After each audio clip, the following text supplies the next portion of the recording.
이자겸의 난과 묘청의 서경천도 운동으로 문벌귀족 사회가 무너지고 있던 그때 무신들의 불만이 폭발하면서 결국 문벌귀족들은 완전히 몰락하게 됩니다. 오늘은 무신 정변의 과정과 최씨 정권에 대해 알아보겠습니다. 앞에서 계속 문벌귀족이라고 얘기 많이 들었죠? 고려사회는 호족에서 성장한 문벌귀족들이 모든 것을 차지하고 있는 사회였어요. 문벌귀족들은 거의 대부분 음서나 과거 시험을 통해 관직에 진출했는데 이들은 항상 글 공부만을 중요하게 생각하고 무술과 관련된 것들은 아주 천하다고 생각했죠.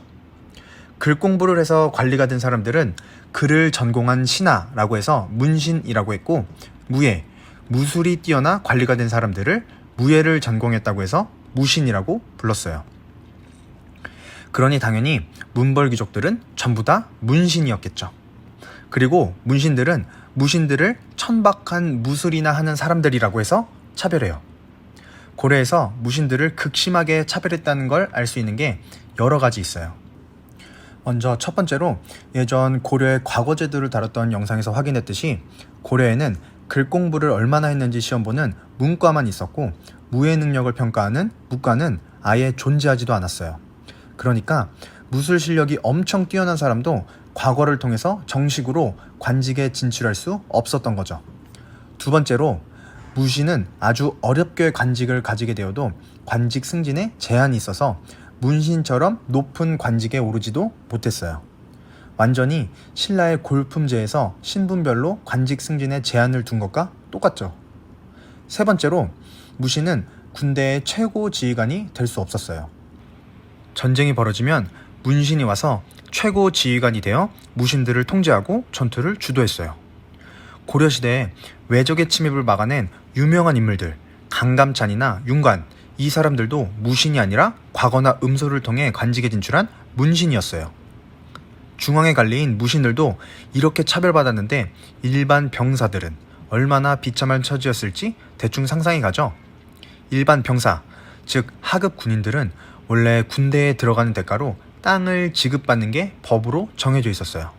처음에는 땅을 잘 지급해줬는데 시간이 지나면서 땅을 제대로 지급받지 못해서 먹고 살기도 어려워졌는데 또 여기에 국가에서 필요한 건물이나 다리, 도로 이런 걸 짓는데 아무런 대가 없이 강제로 동원됩니다. 그러니 하급 군인들 입장에서는 당연히 열이 받겠죠. 결국 하급 군인에서부터 무신까지 군대와 관련된 모든 사람들이 문벌귀족에 대해 극한의 불만을 가지게 되고 이게 1170년 터져버립니다. 이자겸의 난과 묘청의 서경천도 운동이라는 누구도 경험해보지 못한 인생을 살았던 인종이 죽고 나서 뒤이어 의종이 즉위합니다. 의종도 처음에는 열심히 왕실의 권위를 높이려고 노력합니다. 하지만 이미 땅에 떨어져 버려 짓밟히고 있던 권위는 되살아날 기미를 보이지 않죠. 이제 의종이 할 수 있는 일은 놀고 먹는 것밖에 없었어요. 그래서 하루가 멀다 하고 환관과 호위 무신 그리고 문신들을 데리고 놀기 시작해요. 궁궐에서만 놀면 재미가 없으니까 경치 좋은 곳에다가도 화려한 정자를 짓기 시작합니다. 아까 말했죠? 이런 잡다한 공사들은 다 하급 군인들이 했다고. 그러니 군인들 입장에서 열 받겠어요? 안 받겠어요? 결정적으로 1170년 의종이 또 개경 근처의 보현원이라는 놀이터에서 놀고 있는데 뭔가 심심했는지 지금의 씨름과 비슷한 수박이라는 경기를 개최합니다. 문제는 여기서 늙은 대장군 이소홍이라는 사람하고 젊은 군인하고 수박 경기를 시켰다는 거예요. 당연히 나이가 있으니 이소홍이 졌는데 왕의 신임을 받던 젊은 문신 한뢰라는 애가 자기보다 나이도 한참 많고 심지어 관직도 더 높은 이소홍의 뺨을 때린 거죠. 웬만한 건 문신들이 다 참았는데 이건 도저히 참을 수가 없었죠. 수박키가 벌어지는 경기 현장입니다. 8월 음력으로 8월 말이기 때문에 양력으로는 10월 초중순. 얼마나 날씨가 좋습니까? 운동하기 딱 좋은 그런 날씨. 이 열기가 바로 이 선수가 이소홍 선수입니다. 나이 50이 넘은 대장군. 오늘의 메인 이벤트가 드디어 시작됩니다. 정말 이 연륜을 앞세워서 어떻게 상대를 공략할지 궁금합니다. 이성훈 선수 앞차기. 그러나 복부를 공격당했어요. 네. 팔 꺾기 그리고 복부. 앞차기. 심한데요. 네, 나가 떨어집니다. 너무 일방적 수세를 보이고 있어요. 이성훈 선수 이 상황을 어떻게 타개할까요? 눈빛 흔들립니다.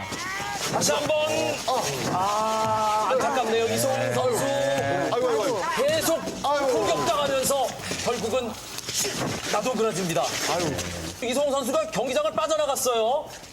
그런데 문신 하늘에서 그 앞을 가로막더니 뺨을 때렸어요 지금. 네네. 어찌 뒷걸음질만 치느냐? 이가 심상치 않은데요. 이놈이 어찌 황상폐하를 호위하는 대장군을 욕바이느냐? 네놈 짓거리가 황상폐하의 권위를 짓밟고 훼손시키는 이름을 네 어찌 모르느냐? 자, 이분이 종 3품 대장군이에요. 실질적으로 최고위급 장수거든요.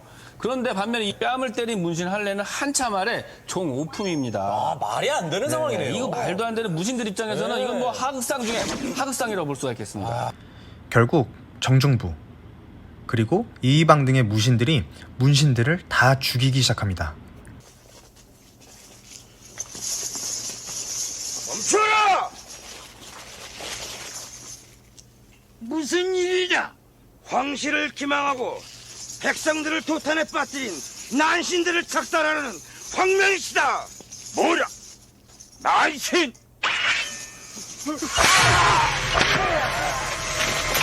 요전을 내라!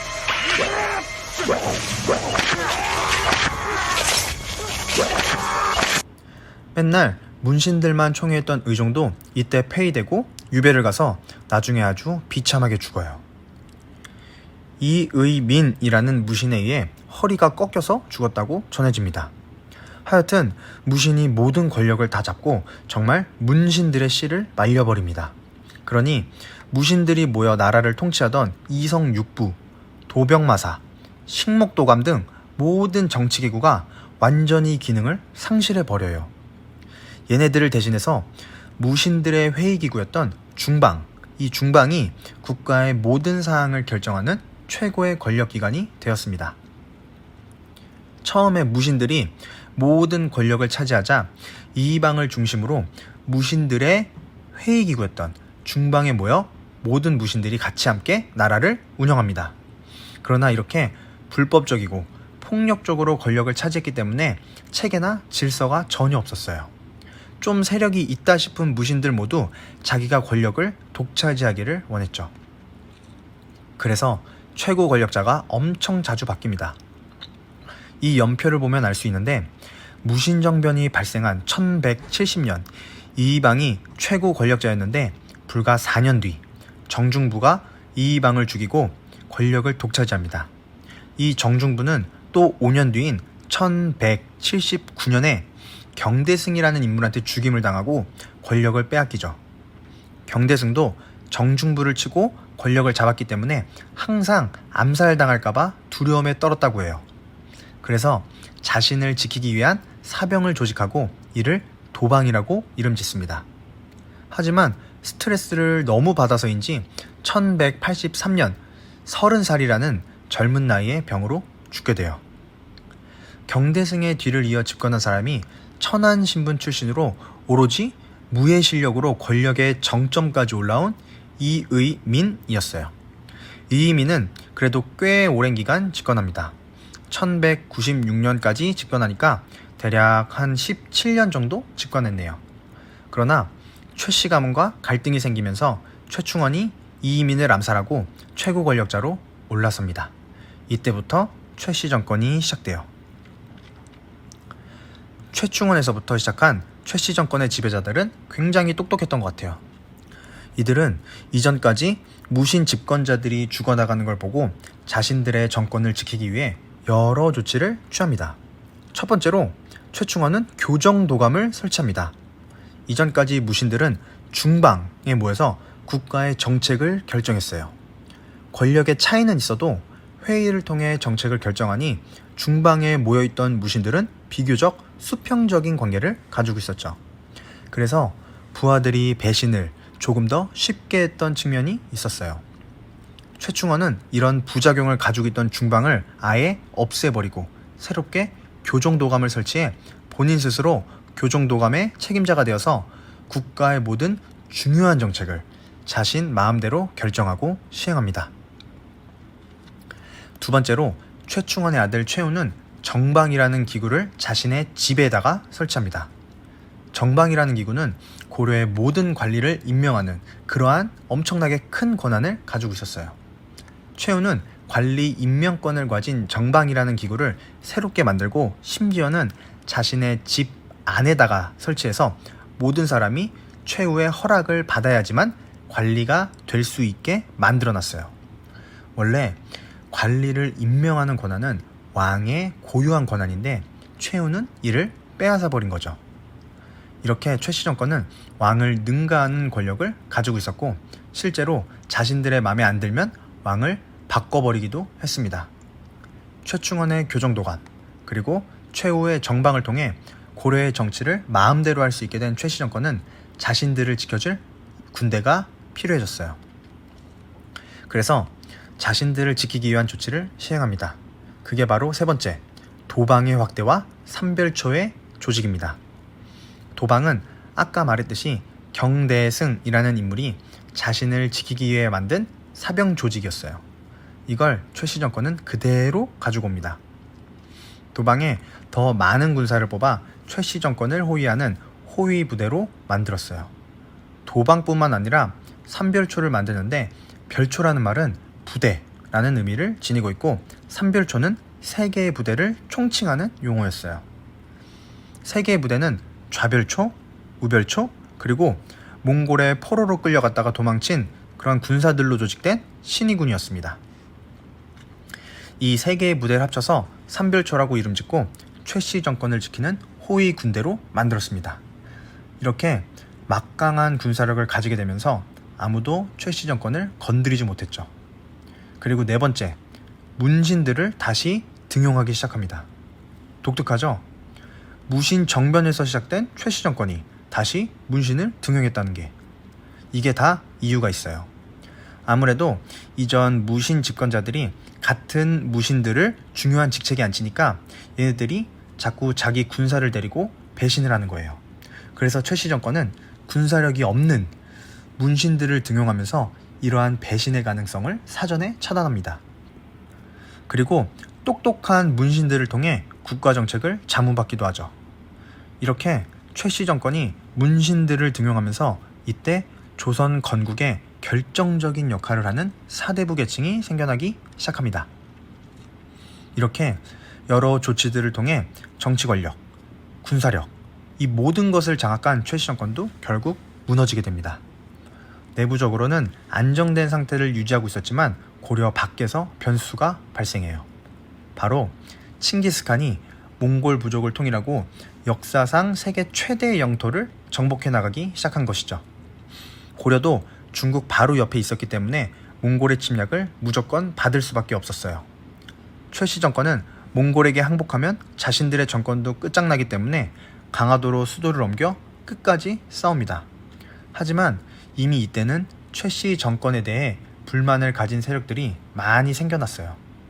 결국 몽골과의 전쟁으로 혼란한 틈을 타서 김준, 유경 등에 의해 최씨 정권의 마지막 권력자 최의가 살해당하면서 최씨 정권은 몰락합니다.